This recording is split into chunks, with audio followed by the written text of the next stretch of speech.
I would say I am Kendall, but I am Kendall. It's already there. I'm actually here to talk about the words we use, or as it was said in The Princess Bride, inconceivable. Or that word doesn't mean what you think it means. If you remember in the movie, if you've seen the movie, the four of you that haven't in this theater, those words, inconceivable, were constantly said by this man, Vicini. He always said inconceivable when he probably meant impossible. But it was Andre the Giant who was there to correct him along the way and tell him, I'm sorry, you meant to say something else. We need Andre the Giants in our world because we use a lot of words and we don't know what we're talking about. There's actually a word in this list that doesn't even exist. Irregardless is not a word. Irony would be a word that we have no idea what we're talking about because most people use this and don't know what they mean. The definition, an event that seems deliberately contrary to what one can expect and is often amusing results. The amusing part is the key to irony.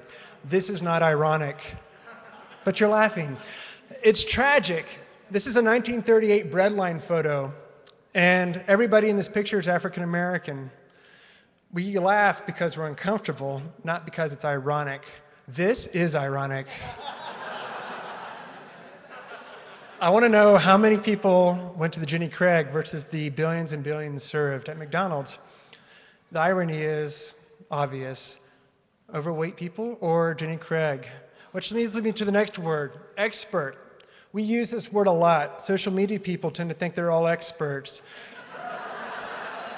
You're not an astronaut. John Glenn is. I would suggest the possibility that maybe we need to rethink how we understand the word expert. Charles de Foucauld said, never think on lowering yourself. You have less power for good. Maybe you rethink how you look at the word expert as a novice. In the monastic tradition, which this is a friend of mine's mother who went into the Russian Orthodox monastery. In the monastic tradition, it takes 3 years, and you are a novice that whole 3 years. Most people would never call themselves a novice after 3 years, would you? Social media, by the way, really hasn't been around longer than 3 years, so you're probably still a novice. So I think we need to rethink how we understand ourselves as experts, especially if we're going to put ourselves in positions in which we're teaching. Be an expert novice. In other words, be teachable. Let yourself be willing to learn from those around you, and don't think too highly of yourself, because you might be the only one in the room who does. Which moves back to the word brand. Another word we use thinking, oh, we should brand ourselves. Brand yourself as a marketing tool. I don't know about you, but branding hurts from all that I've seen of it. The definition of a brand is an identifying mark burned on livestock, criminals, or slaves. And as far as I know, none of us are livestock, none of us are criminals, or at least used to not be, and nobody here is a slave.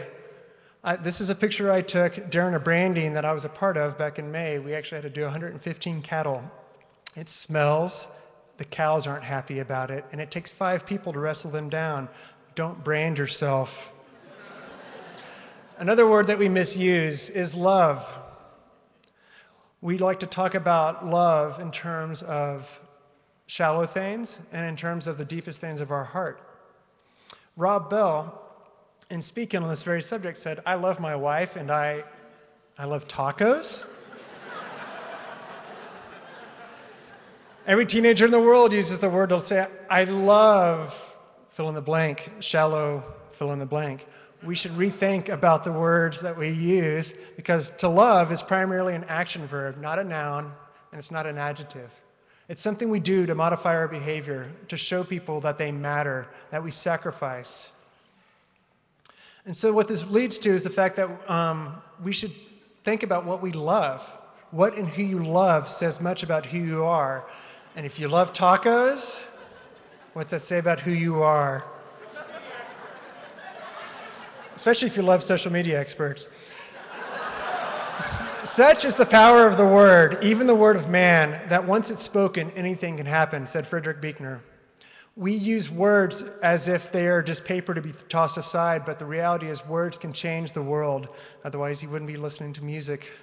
You wouldn't be here tonight. Thank you. I am Kendall. Don't follow me. I'm not an expert.